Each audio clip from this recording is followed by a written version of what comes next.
নমস্কার বন্ধুরা, আমি বিশ্বজিৎ আর আপনারা দেখছেন আমাদের YouTube channel Nifty prediction for tomorrow. আজকের ভিডিওতে আমরা দু পার্টে কিন্তু আলোচনা করব এবং একটা পার্ট থাকবে সেটা হচ্ছে টেকনিক্যালি, যেখান থেকে বাজার কতটা তলার দিকের জন্য পড়তে পারে এবং কোথা থেকে বাউন্স করতে পারে সেইগুলো নিয়ে আলোচনা থাকবে। আর দ্বিতীয় পার্টটা হচ্ছে জিও পলিটিক্স, যেটা হচ্ছে ডোনাল্ড ট্রাম্পের তরফ থেকে যে 25% ট্যারিফ অলরেডি লাগিয়ে দিয়েছে, তার এফেক্ট কি পড়তে চলেছে। আর তার সঙ্গে 27 তারিখ থেকে আরো 25% পেনাল্টি হিসাবে কিন্তু অ্যাড হবে, টোটাল হচ্ছে 50%। তার এফেক্ট কি পড়বে? আমরা কিন্তু জানি যে আমেরিকা ইন্ডিয়াতে ট্রেড ডিল হয় $150 বিলিয়ন, তার মধ্যে 30-35 বিলিয়ন ডলার কিন্তু আমেরিকা সেল করে আমাদের, আর বাদ বাকি 115-120 বিলিয়ন ডলার সেল করি আমরা। কি কি সেল করি? যেমন ধরুন, রাশিয়া থেকে অয়েল কিনলাম, সেটাকেই রিফাইন করলাম, সেটাই কিন্তু আমেরিকার বাজারে হয়তো কোনো না কোনো জায়গায় বেচছি, বা অয়েল থেকে যেসব ধরনের প্রোডাক্ট তৈরি হয় সেইগুলো বেচছি, খাদ্যবস্তু বেচছি, এছাড়াও ওষুধ বেচছি। সফটওয়্যার যে ইন্ডাস্ট্রিজ আছে, যাকে আমরা আইটি বলে চিনি, তো আইটির কি হয়ে কাজ, ওদের ওখানে লেবার কস্ট বেশি, তাই আউটসোর্সিং করে কাজটা আমরা কিন্তু করছি। এগুলোর মাধ্যমে কিন্তু একটা ট্রেড ডিল হয়। এবার সেই জায়গায় যদি প্রভাব পড়ে, তাহলে কি কি এফেক্ট পড়তে চলেছে সেগুলো নিয়ে কিন্তু যেমন আলোচনা থাকবে। তো টেকনিক্যালি ভাষাটা কিন্তু প্রথমে আমরা বুঝে নেব। আমরা জানি কি যে প্যাটার্ন কমপ্লিট হয়ে যাওয়ার পর কিন্তু একটা মুভমেন্ট আসে এবং বুলিশ প্যাটার্ন অলরেডি বাজারের মধ্যে তৈরি হচ্ছে, যার জন্য তলায় আসছে, ঠিক কথা। কিন্তু এইখানে আমরা আওয়ারলি চার্ট অনুযায়ী কি জানি যে দুটো প্যাটার্ন অলরেডি কিন্তু তৈরি হয়েছিল, কারণ এমন একটা মাপে গিয়ে পৌঁছেছিল যেখান থেকে দুটো তলার দিকের জন্য টার্গেট দাঁড়াচ্ছিল। সেই টার্গেট অনুযায়ী যদি দেখেন, একটা টার্গেট এইখানে, সেটা হচ্ছে 24,380, আর দ্বিতীয় টার্গেট যদি দেখেন সেটা হচ্ছে 24,240। এবার এখান থেকে 20 পয়েন্টের মতন ব্রাফার নিয়ে যদি দেখেন, তাহলে 24,220ও কিন্তু হতে পারে, সেটা আওয়ারলি চার্ট অনুযায়ী। এবার এখান থেকে আমরা এক্সপেক্ট কি করবো? যদি দেখি যে বাজার এখান থেকে তলার দিকের জন্য সোমবার দিনও পড়েছে, মঙ্গলবার দিনও পড়েছে, রেঞ্জ বাউন্ড অবস্থাতে ছিল, বা কোনো একদিন দেখলেন ছোটখাটো বাউন্স করেছে, সেক্ষেত্রেও রেঞ্জ বাউন্ড হয়েছে, তাহলে কিন্তু আলটিমেট হয়তো সময় কিল করবে বাজার, কিন্তু আলটিমেট তলার দিকের জন্য মুভমেন্ট করতে শুরু করবে। এবং কতদূর পর্যন্ত করতে পারে? আওয়ারলি প্যাটার্ন অনুযায়ী যদি দেখেন, ম্যাক্স টু ম্যাক্স এই জায়গাটা, যেটা হচ্ছে 24,240, এখান থেকে কিন্তু একটা বাউন্স আসবে। কখন আসবে? যখন দেখবেন রিভার্সাল প্যাটার্ন এই জোনটার মধ্যে যে তৈরি করছে, তখনই কিন্তু বাউন্স আসবে। এই মুহূর্তে যদি আমাদের সিচুয়েশন দেখেন, আমরা কিন্তু শর্ট টাইমের জন্য বিয়ারিশ ফেজের মধ্যে এন্টার হয়ে গেছি অলরেডি, কারণ বৃহস্পতিবার দিন অলরেডি এটাকে ব্রেক করেছিল, সেখান থেকেই বাউন্স এসেছিল একটা বড়। তারপর যদি দেখেন, শুক্রবারে পুরো মুভটা অ্যাবজর্ব করবে, এই লেভেলটাকে ব্রেক করে কিন্তু তলার দিকের জন্য মুভ করেছে।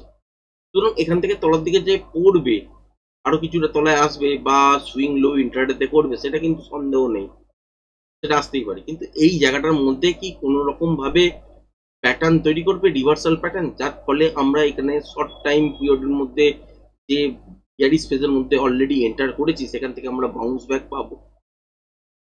সেটা যদি হয় তাহলে কিন্তু এখান থেকেই হবে। আর যদি এই লেভেলটাকে ব্রেক করে দিয়ে চলে, তাহলে কিন্তু অন্য ইস্যু চলছে বাজারে, সেটাও কিন্তু ডিসকাস করবো। ব্যাংক নিফটির ক্ষেত্রে যদি দেখেন, আপনার সাথে উইকলি শেয়ার করে দেওয়া আছে ভিউ, ডেলি গতকালকে শেয়ার করে দিয়েছি। তো এবার হচ্ছে এখানে যদি ব্যাংক নিফটিতে দেখেন, তাহলে আওয়ারলি চার্ট অনুযায়ী একটা প্যাটার্ন তৈরি হয়েছে, যার কিন্তু মাপ অনুযায়ী যদি দেখেন সেটা হচ্ছে 54,690। এটা হচ্ছে একটা টার্গেট।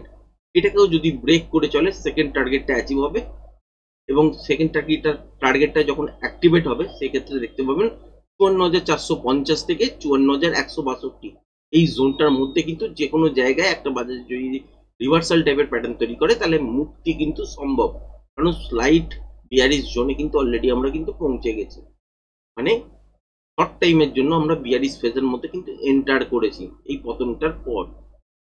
এবার যদি দেখেন টেকনিক্যালি উইকলি চার্ট, তাহলে কি দেখা যাচ্ছে সেটা একটুখানি দেখে নিন। লাগাতার কিন্তু আপনারা দেখবেন যে 6 সপ্তাহ ধরে কিন্তু পড়ছে, এইরকম কিন্তু কোনো দিন হয় না। মোটামুটি 2008-এর পর থেকে এই প্রথম যেখানে লাগাতার 6 সপ্তাহ ধরে কন্টিনিউ পড়েছে। সে নিফটিতেই দেখুন, ব্যাংক নিফটিতেই দেখুন, একদিন এক সপ্তাহ, 2 সপ্তাহ, 3 সপ্তাহ, 4 সপ্তাহ, 5 সপ্তাহ, 6 সপ্তাহ, 1 সপ্তাহ, 2 সপ্তাহ, 3 সপ্তাহ, 4 সপ্তাহ, 5 সপ্তাহ, 6 সপ্তাহ, এরকম কিন্তু নর্মালি হয় না। এবং বেয়ারিশ জোনে কিন্তু আমরা ঢুকেছি, সেটা কিন্তু খুব স্ট্রং নয়, শর্ট টাইমের জন্য ঢুকেছি। লং টাইমে কখন ঢুকবো আপনার সাথে শেয়ার করে দেওয়াই আছে। আলটিমেট ওই সুইংটা ব্রেক করে তলার দিকের জন্য চলতে পারলেই আলটিমেট কিন্তু লং টাইমের জন্য বেয়ারিশ মোডে কিন্তু আমরা পৌঁছে যাব। কিন্তু তার আগে বাউন্স ব্যাক কোথা থেকে পেতে পারি, সেটা হচ্ছে 24,240, 220 এইসব জায়গা থেকে একটা বাউন্স ব্যাক পেতে পারি। কারণ আওয়ারলি প্যাটার্ন এখানে গিয়ে কমপ্লিট হচ্ছে, এখান থেকে একটা বাউন্স ব্যাক কিন্তু আসা সম্ভব। এগুলো হচ্ছে টেকনিক্যালি পার্ট। তো ব্যাংক নিফটির ক্ষেত্রে হচ্ছে 54,690, এখান থেকে নয় বাউন্স ব্যাক আসবে, আর নয়তো এই জোনটাতে গিয়ে পৌঁছে যাবে, সেটা হচ্ছে 54,450 থেকে তলার দিকে হচ্ছে 54,150, 160 এই জোনটার মধ্যে। এখান থেকে যদি রিভার্সাল প্যাটার্ন হয় তাহলেও কিন্তু আমরা এখান থেকে মুক্তি পেতে পারি, মানে বিয়ারিশ জোন থেকে আবারও কিন্তু বেরিয়ে আসতে পারি, শর্ট টাইম বিয়ারিশ জোন থেকে। কিন্তু যদি সেটা না হয়, এরকম যদি লাগাতার ছোটখাটো বাউন্সের পর তলার দিকের জন্য পড়ে বা লাগাতার যদি পড়তে থাকে, তাহলে কিন্তু আর 1-2 সপ্তাহ ট্রেডের পরে কিন্তু লং টাইম আমরা কিন্তু বিয়ারিশ ফেজের মধ্যে এন্টার করে দেবো, এটা কিন্তু মনে রাখবেন।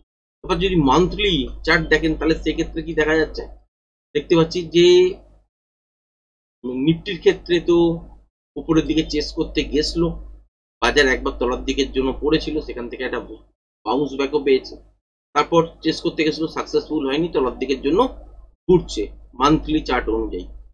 যদি ব্যাংক নিফটিতে দেখেন, যখন নিফটি পড়ছিল সেই সময় কিন্তু লাইভ হাইয়ের কাছাকাছি ছিল, নিফটি যখনই উপরের দিকের জন্য কিছুটা মুভমেন্ট করতে শুরু করলো, ততক্ষণে লাইভ হাই কিন্তু হতে শুরু করে দিয়েছে। ব্যাংক নিফটিতে এই সিচুয়েশন ছিল, লাগাতার 2 মাস ধরে পড়ছে, এইটুকুনি দেখতে পাচ্ছি। তো এখানে থেকে কিছু কনক্লুড করার কিন্তু কিছু নেই। এবার টেকনিক্যালি এখানে কি হতে পারে, আপনার সাথে কিন্তু বারবার শেয়ার করেইছি যে এটা হচ্ছে ডিক্লাইন বাজার। এখানে কিন্তু মুভগুলো এমন আসবে, যেই মুভগুলো কিন্তু আপনারা কল্পনাও করতে পারবেন না। তো এই মুভগুলোকে আপনাকে অ্যাডজাস্ট করতে গেলে টেকনিক্যাল নলেজ কিন্তু লাগবে। এছাড়া হচ্ছে যারা যারা নতুন মার্কেটে এসছেন বা যারা শেখেননি এখনো পর্যন্ত, ট্রেড করতে চাইছেন, তাদের ক্ষেত্রে বলছি আলটিমেট কিন্তু এই বাজারটা আপনাদের জন্য নয়। তো এই ডিক্লাইন বাজারের মধ্যে যদি ট্রেড করেন, তাহলে কিন্তু কখনো দেখবেন ওপরের দিকে হাইও ব্রেক করেছে, আপনার প্রজেকশনের ওপরে চলবে, আবার কখনো দেখবেন তলার দিকের জন্য মুভ ক্যালকুলেট করেননি, তারপরেও কিন্তু তলার দিকের জন্য মুভমেন্ট হতেই থাকবে। যেখানে গিয়ে আপনি কোনো রকম তলায় কতদূর পর্যন্ত গিয়ে দাঁড়াবে সেটা আপনি মাপ নিতেই পারবেন না। তো এটাকেই বলা হয় ডিক্লাইন বাজার, উপরে নিচে দুদিকেই কিন্তু ডান্স করবে, এই মুহূর্তে এইটুকুনি বোঝা যাচ্ছে। এবার আসি হচ্ছে, যদি দেখেন তাহলে সেক্ষেত্রে আমরা কি দেখতে পাচ্ছি যে জিওপলিটিক্স অনুযায়ী বাজারের মধ্যে কি চলছে, যে ট্যারিফ লাগছে। ট্যারিফ লাগলে কি হয়, আমেরিকা যেমন ট্যারিফ লাগাচ্ছে 50%, তো 50% হবেটা কি, আমাদের দেশে সেই রকম এফেক্ট পড়বে না, আমাদের দেশের দাম বাড়বে না, আমাদের দেশে প্রোডাকশন কমে যাবে, লেবার কস্ট কাটিং এর জন্য লেবার কমিয়ে দেওয়া হবে। তাহলে আমরা যে প্রোডাকশনটা করছিলাম, যদি সেইটা সাপ্লাই না করতে পারি, আলটিমেট কি হবে, যে আমাদের কিন্তু ইন্ডাস্ট্রির প্রোডাকশন লেভেল কমে যাবে, লেবার কম লাগবে, মানে চাকরি বাকরি কম আসবে, আর নতুন যারা চাকরি করছেন তারা চাকরি এই মুহূর্তে পাবেন না, আর যারা জবের মধ্যে আছেন তাদের কাটিং হবে, আর তার সঙ্গে সঙ্গে ফ্যাক্টরি যারা চালাচ্ছে তাদের কিন্তু প্রোডাকশন যেহেতু কম, তো মুনাফাটাও কম হবে। এবার আমরা পাঠাই কি, আমরা পাঠাই হচ্ছে ওষুধ, আমরা পাঠাই হচ্ছে সফটওয়্যার, আমরা পাঠাই হচ্ছে তেল থেকে অন্য যেসব পেট্রোলিয়াম যেসব প্রোডাক্ট হয় সেই সব প্রোডাক্ট, এবং রিফাইন করা তেলেও। তো এইগুলো কিন্তু অলরেডি এফেক্ট কিন্তু শুরু হয়ে যাবে। এবার এটা রাতারাতি তো হয় না, কয়েক মাস সময় লাগবে, তারপর প্রভাবটা কিন্তু দেখতে পাবেন। কারণ অলরেডি মে মাসের ডাটা যদি দেখেন, যেখানে আমরা বিলিয়নে সেল করতাম, সেখানে কিন্তু মিলিয়নে আমরা পৌঁছে গেছি। সেল করার জন্য নয়, অ্যাকচুয়ালি হচ্ছে আমাদের এখানে যারা এফআইআই যারা বিনিয়োগ করতেন, ইন্ডাস্ট্রি বলুন বা শেয়ার মার্কেটে বলুন, তো সেইখানে যে যার বিলিয়ন্স অফ ডলার কিন্তু আমাদের এখানে ইনভেস্ট হতো প্রত্যেকটা মাসে। মে মাসের ডাটা যদি দেখেন তাহলে সেটা কিন্তু মিলিয়নে গিয়ে ঠেকেছে। তার মানে বুঝতেই পারছেন নতুন কোনো এফডিআই কিন্তু ভারতের মধ্যে আসছে না মে মাসের সময় থেকেই। এটা ট্যারিফ যে ইস্যুটা সেটা তো এখন শোনা যাচ্ছে, কিন্তু আলটিমেট কিন্তু ওই ইস্যুটা অলরেডি কিন্তু ছিলই, এবং মে মাস থেকেই কিন্তু কাট আপ হতে শুরু করেছিল। তার প্রভাবটা আস্তে আস্তে কিন্তু আমরা পাবো। এবার আমেরিকার মধ্যে জিনিসপত্রের যদি দাম বেশি হয়ে যায় আমাদের প্রোডাক্টের, তাহলে কি হবে? আমাদের প্রোডাক্ট কেউ কিনবে না, আর নয়তো 50% বেশি দাম দিয়ে কিনবে। এছাড়া অন্যান্য অনেক দেশ আছে, চায়নার মতন দেশ আছে যারা সাপ্লাই করতে পারবে, তার উপর কিন্তু ট্যারিফ বিশেষ কিছু নেই, 90 ডেজ পজ চলছে, তার ব্যবসা কিন্তু বাড়বে এবং পুরো সাপ্লাই চেনটাই কিন্তু এবার চায়না কন্ট্রোল করবে। এই রকমই কিন্তু সিচুয়েশন অলরেডি হয়ে আছে বাজারের মধ্যে। এবার আলটিমেট এটাকে কাউন্টার করার জন্য আমরা কি কি অ্যাকশন নিই সেটাই কিন্তু দেখার। আমরা আফ্রিকা, ইউরোপের মতন দেশের মধ্যে ব্যবসা তো করতে পারি, মুখে বলা সোজা, কিন্তু কার কোথায় প্রভাব বিস্তার আছে, বা আমেরিকা কোন কোন দেশকে বারণ করে দেবে যে এই প্রোডাক্ট কিনবে না, সেটাই কিন্তু দেখার। এটা প্র্যাকটিস অলরেডি চলছে। অলরেডি আপনাদের সাথে শেয়ার করেইছি যে 1.5 মাস বিহার ইলেকশন পর্যন্ত এটা কিন্তু চলবে। তার সঙ্গে সঙ্গে রাশিয়া ইউক্রেনের যুদ্ধটাকে যদি দেখেন তাহলে সেক্ষেত্রে এখনো পর্যন্ত কংক্রিট একটা অ্যাকশনে আমেরিকা নিয়ে আসতে পারেনি। সেই জায়গাটা থেকে ইন্ডিয়ার উপর প্রেসারাইজড অলরেডি হচ্ছে, রাশিয়ান অয়েল কিনেছো কেন বা কিনছো কেন, এই জন্য। তো এইখান থেকে তারা মনে করছে যে আমরা ফান্ডিং করছি। তারা যখন অয়েল কিনছে, এনরিচ ইউরেনিয়াম কিনছে, সেখানে কিন্তু কোনো রকম বাধা বিপত্তি কিছু নেই। অলরেডি মানে ইউরোপিয়ান নেশনের বেশ কিছু দেশ যারা রাশিয়া থেকে গ্যাস কেনে, অয়েল কেনে, এলএনজি কেনে, আরো অন্যান্য প্রোডাক্ট কেনে, তাদের উপর কিন্তু কোনো উচ্চবাচ্চা নেই। এগুলো হয়। আমরা fourth already largest economy already হয়ে আছি, থার্ড হতে চাইছি, মানে জাপানকে টপকালে থার্ড পজিশনে চলে আসবো। পজিশন সবই ঠিকঠাক চলছিল, এখানে কিন্তু 1-2 বছর ডিলে হয়ে যেতে পারে বা 3 বছর ডিলে হতে পারে, কিন্তু আলটিমেট আমরা একটা জায়গায় গিয়ে পৌঁছাবো। কিন্তু এই মুহূর্তে ইকোনমিতে কিন্তু চরম আঘাত করার জন্য কিন্তু অলরেডি ট্রাম্প অলরেডি চেষ্টা চালিয়ে যাচ্ছে আমেরিকার তরফ থেকে। আর আমাদের টার্গেট হবে যে আফ্রিকান কান্ট্রি, ইউরোপিয়ান কান্ট্রির মধ্যে যেটা আমরা আমেরিকাতেই সাপ্লাই করতাম সেটাকে ডিস্ট্রিবিউট করে দেওয়া, সাপ্লাই চেনটাকে অন্যান্য ভাবে শিফট করা, এটাই কিন্তু হওয়া উচিত। যদি হয় তাহলে এই সংকটটা আমরা দেখবো না, যদি না হয় তাহলে কিন্তু এর প্রভাবও কিন্তু বাজারের মধ্যে পড়বে। তো আওয়ারলি প্যাটার্ন অনুযায়ী এখান থেকে বাউন্স ব্যাক তো একটা এক্সপেক্টেড টেকনিক্যালি।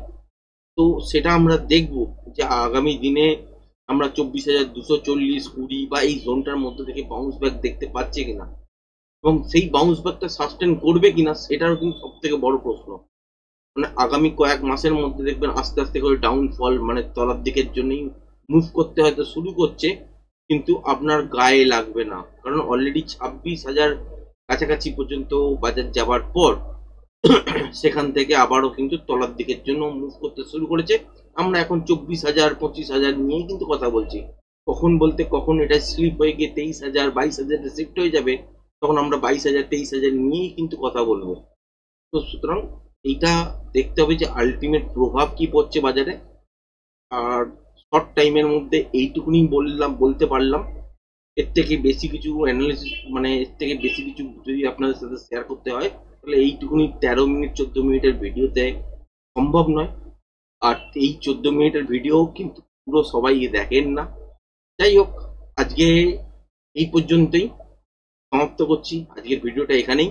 যদি পছন্দ হয়ে থাকে তাহলে অবশ্যই লাইক, শেয়ার, সাবস্ক্রাইব করবেন। ধন্যবাদ।